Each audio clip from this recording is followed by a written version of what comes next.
Oceans and their currents are the life support of all living beings on Earth.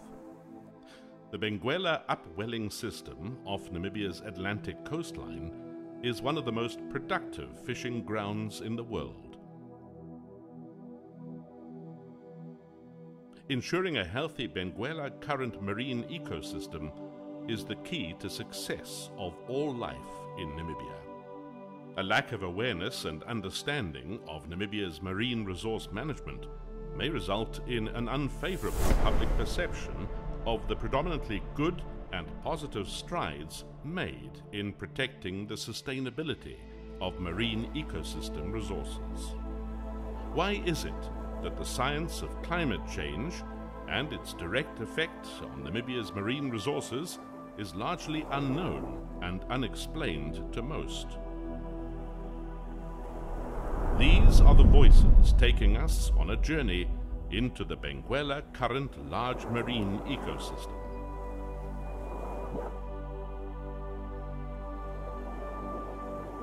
A question leads to a question. That's the nature of science. What we continuously have to monitor what we are doing now, whether it is adequate to the status of the resources today. So that in itself means the question is, are we doing what we're doing currently? Is it protecting and ensuring the sustainability of the resources or the social benefit from those resources? So that will always be the question.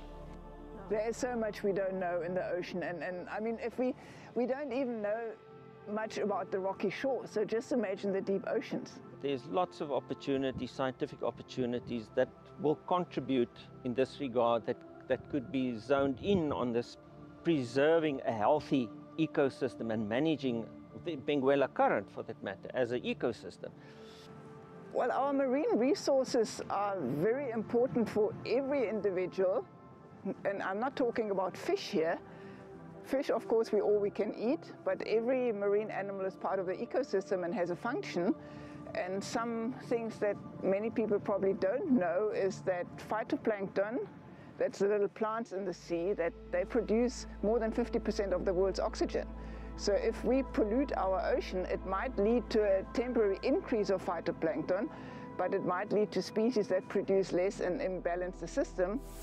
So that is important why we keep our oceans clean, because it's not only the food we eat, it drives the entire Earth's climate.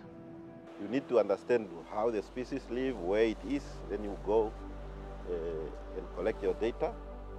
We have to go to board the vessel in Walvis Bay, go out to sea, bring it back here, the data. And then we look at that data now on a scientific basis, analyze it, interpret it, and put it in paper now where we recommend to the, either to the council or to the minister or to the fisheries management committee, and also to the public. We can publish it.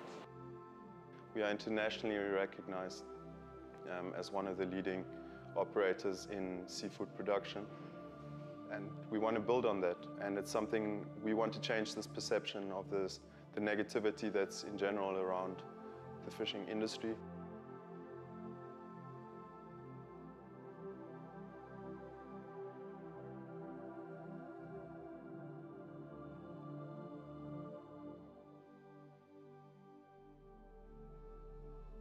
Namibia's Benguela system supports rich fish stocks of sardines, anchovies, horse mackerel, other small pelagic fish, as well as zooplankton and crustaceans.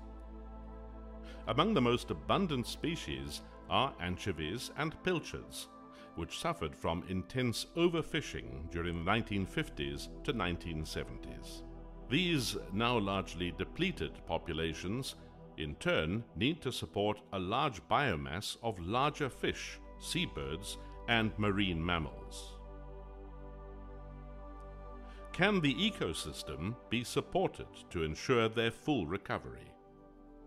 The part of the ocean that is the water, that would be pelagic, and it's actually all fish are actually dwelling within the pelagic zone.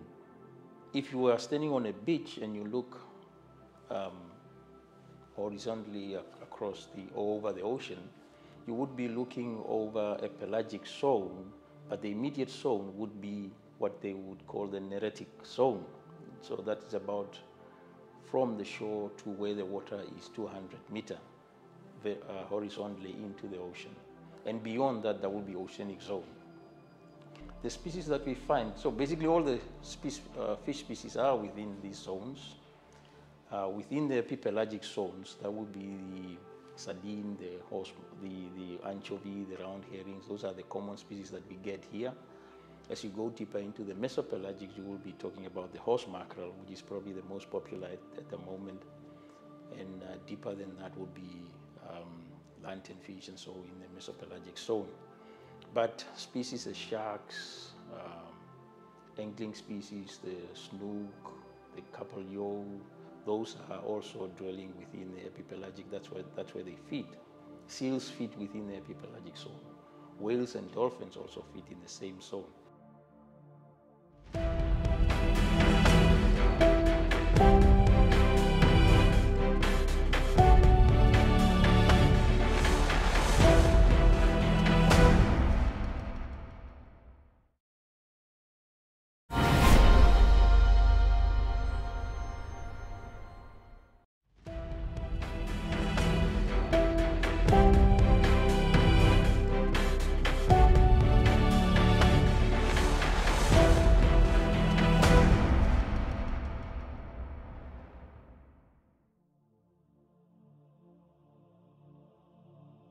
The Benguela marine ecosystem is one of the most productive coastal upwelling zones in the global oceans. The high levels of primary productivity of the Benguela ecosystem supports an important global reservoir of demersal biodiversity. What are the methods used to preserve the state of marine resources?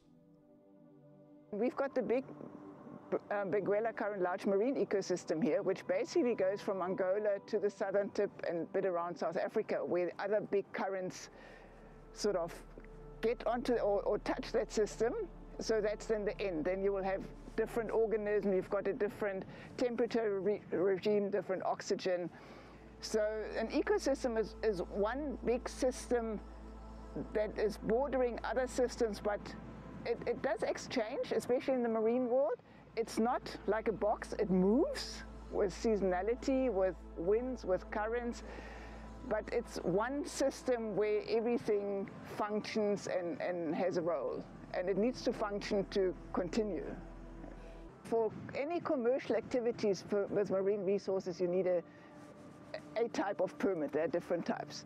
And I think that's important to know, and I think that's something not many people know. I mean, mussels, you're not supposed to collect mussels and sell them, because then you will also collect more than the 50 per day, because you can only consume so many. And I think that's very important for the public to understand, because I have lots of discussion also with kids. What's the difference if if I'm allowed to take 7 a day, if I sell them or not? It's the idea is that you will only collect limited amounts for own consumption. So when it comes to demersal resources, I can say we have two. The monkfish and the deep sea red crab. Those are in good condition so far. They are more or less where we want them to be at biomass is at the maximum sustainability. For other stock, it's not so much good news. For hake, it's not yet there. We have been trying to get it there since independence in 1990, where it was very, very bad. We have been trying to get it there, but it's still not yet there. We have been rebuilding it for a long time now. Orange giraffe, bad. I think we all know that there was a moratorium since 2008. We are now trying to do our surveys and our stock assessment to make sure, to see if it has recovered. Then it can be opened up again for fishing. Rock lobster, it's also not in good condition, so to say. This is a resource that used to give about 9,000 tons a year in the 1960s, 1970s. But as we speak, the catches are around 200 tons. We just have to be very careful on what to do with this resource.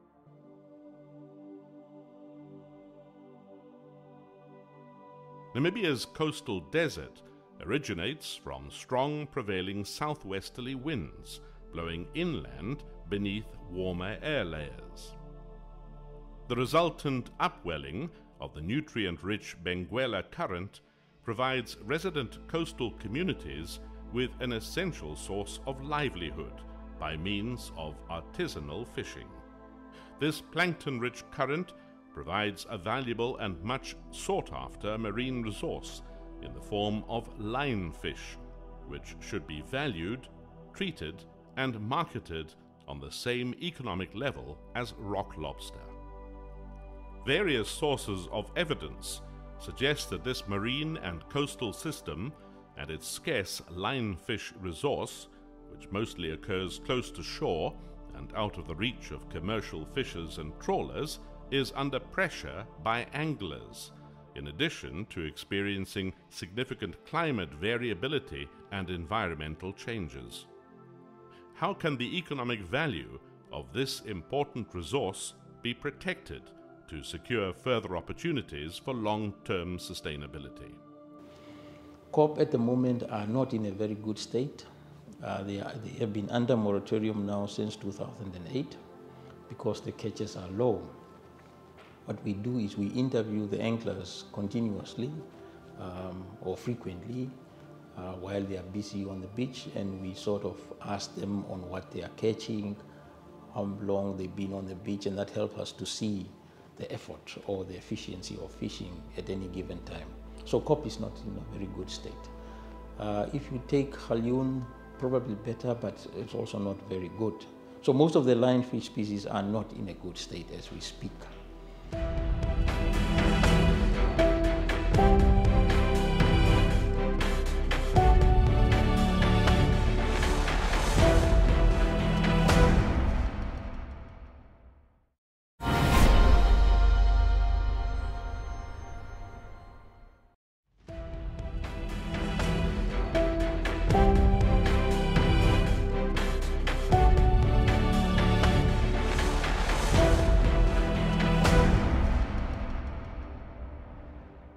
Climate change-induced environmental issues place marine resources under additional pressure and hamper development and the quality of life of many Namibian citizens. Is there a noticeable impact of climate variability on Namibia's marine resources? Now, with the complexity of climate change, there are always new questions. What is the impact of increased carbon dioxide in the water, for instance? Does it makes the fish more vulnerable to the environment?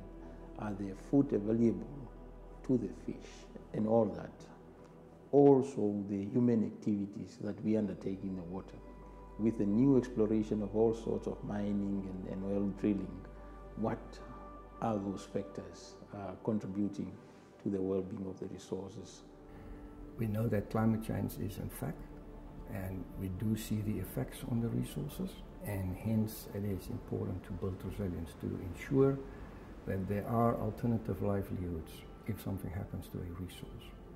Be it at the community level, be that in a mariculture venture or in a large-scale fisheries operation. Well, upwelling is basically what drives our system here. So it's the wind that's coming from the south and it blows the surface water to the north. And because of the Earth's rotation, the surface water is then diverted offshore and is replaced by cold, nutrient-rich waters from the deep sea. That's why our system is so productive, or was so productive, if we think of the fish catches, the pelagic catches in the 60s, with catches of over 1 million tons. Food chain starts with wind. So wind drives the upwelling system. The upwelling system feeds the plankton, and that is what our oysters eat. Walvis sits in the middle of the low oxygen area, the natural low oxygen area, while Luderitz is in the middle of the upwelling cell, which constantly replenishes the oxygenated water from the deeper waters. So they get their constant supply of fresh water from the deep ocean, while in Walvis Bay it's much calmer, and especially in the bay. And there's much more primary production that rots, leading to these sulfur eruptions. Walvis Bay farmers, for instance, are affected by sulfur eruptions and red tides. So when they have these bad times, they prefer to keep stocks in Luderitz. but eventually when weather is good again and these crises are over, then they take their stocks again. So definitely our core business is the weather problem. And a big problem I have on Mercury is the heat. You know, I record more and more days where the temperature is above 25 degrees, and a penguin cannot withstand that for extensive periods of time, for more than a few hours, and they have to go to sea. And then all the eggs and chicks are basically lost. Well, the kelp gulls take the eggs, and the small chicks and the bigger chicks run away for shade because the parents are not there. And within a matter of a morning, a whole generation of penguins are just wiped out.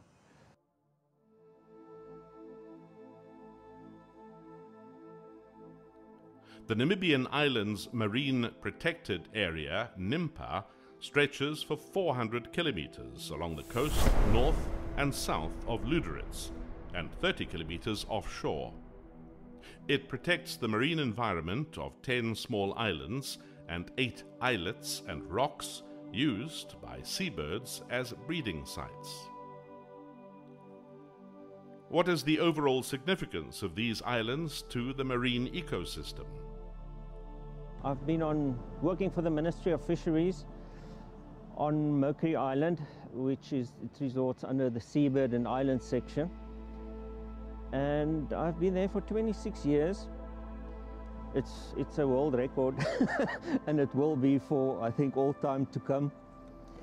But it's one of the 3 manned islands along this coast. There's plenty of islands, but we have only 3 manned ones. And it's Possession Island in the south, and then to the north we have Ichibu Island and then Mercury Island, which is about 8 hours by boat to get there. So it's a 2-day trip coming and going. It's a small little, it's a 3-hectare rock basically. Island the word island gives a wrong impression. It's just a 3-hectare rock, but it holds quite some records in the bird world. And the benefit to fisheries, the main purpose of including the islands and so on, is basically the management of the whole Benguela Current system. And having the islands, which is very special ecosystems on their own, they are also beautiful indicators if you monitor them and widespread like they are.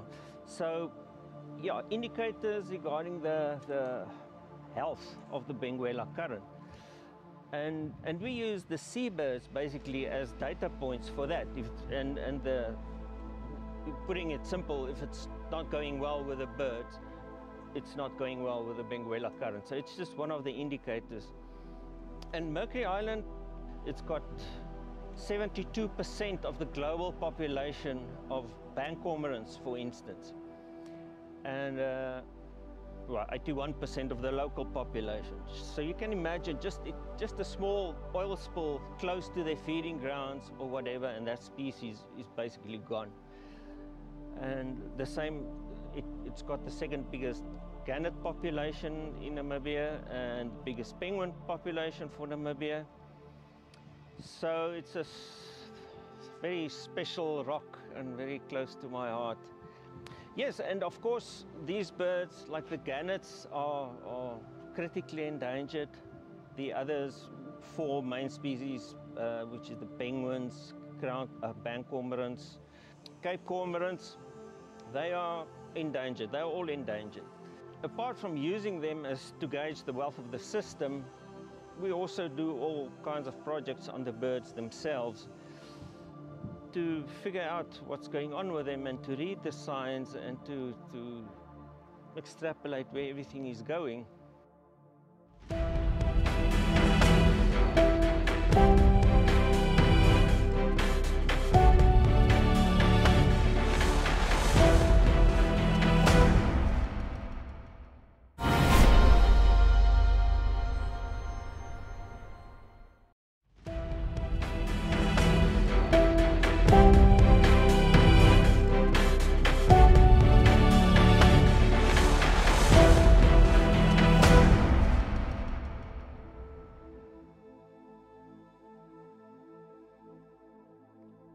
An ocean-literate person is able to understand the importance of the ocean for humankind, is able to communicate about the ocean in a meaningful way, and has a more responsible and informed behavior towards the ocean and its resources.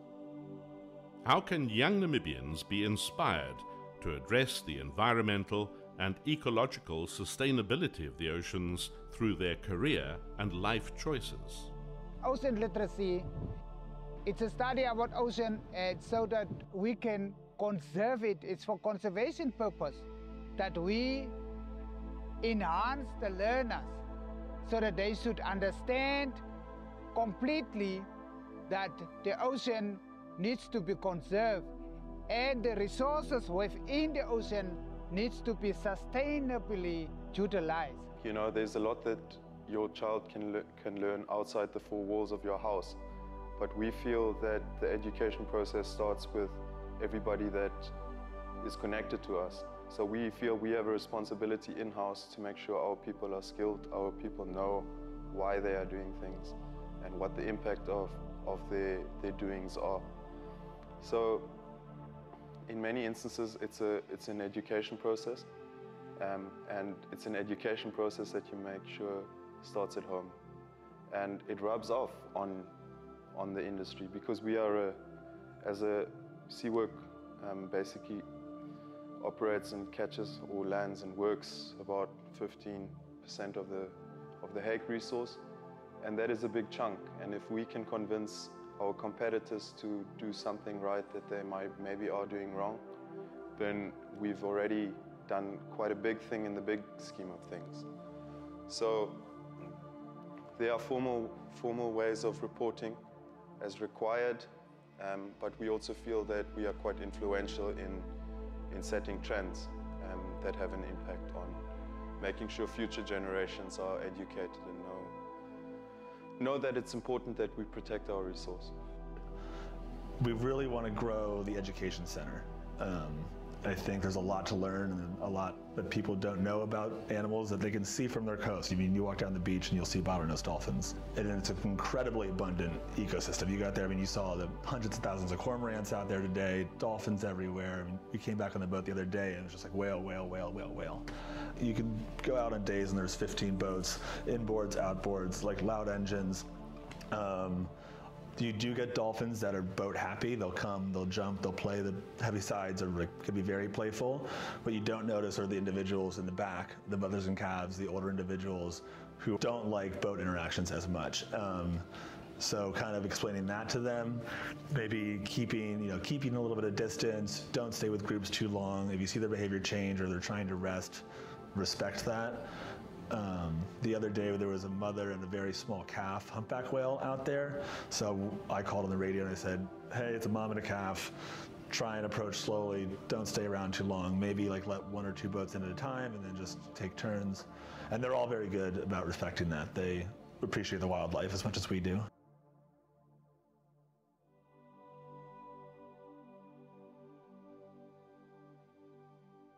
A forward-looking approach towards management of ecosystems that support all marine and aquatic activities is required to embrace a healthy ocean ecosystem as a growth opportunity for all future Namibians. How can a new generation of young scientists be nurtured to fill the growing need for marine ecosystem knowledge? The potential is high, and people realize more and more that you cannot only fish in the sea, you also have to farm in the sea and produce your own. For students and so on who are interested, you know, there's lots of work around Lüderitz. We've got these 2 islands as well. They are monitored once a month, they are counted. There's work that could be done there. There's Halifax Island with quite a good penguin population. So it's nice if you enjoy working with nature and in nature. Spend time in the marine environment, get to know your marine environment, because there you develop your interest and you see yourself how you fit into the system. And once you have that sort of natural relationship with the environment, you understand better what you want to study and how you want to interact with the system. And that gives you the basis why you want to protect it, because then you know the importance of the system and how it can be part of our life for a much longer time. Our task today is to protect it, that also the coming generations can as well have a part or be part of this ecosystem. And its importance can never be overemphasized. It regulates our life in terms of supply of resources to our life. Fish is probably the only protein source that will be, in a longer sense, be more sustainable for our existence. And it supply all the crop production that we have in our system. So we depend heavily on the ocean for transportation. We need to protect the oceans because the oceans are basically the drivers of the world. There's so much more space to pursue careers and to investigate and to do good science on what is lacking, and the opportunities are there. Get kids interested in science at a young age. Stop letting your children sit in front of the computers and in front of the television, and get them out there, let them experience the world, the environment. I think that's the best way to get a kid interested in science. At least that's how I got interested in, for example, the ocean. I was constantly at the beach, I was constantly in the water, and yes, so I just wanted to know more detail.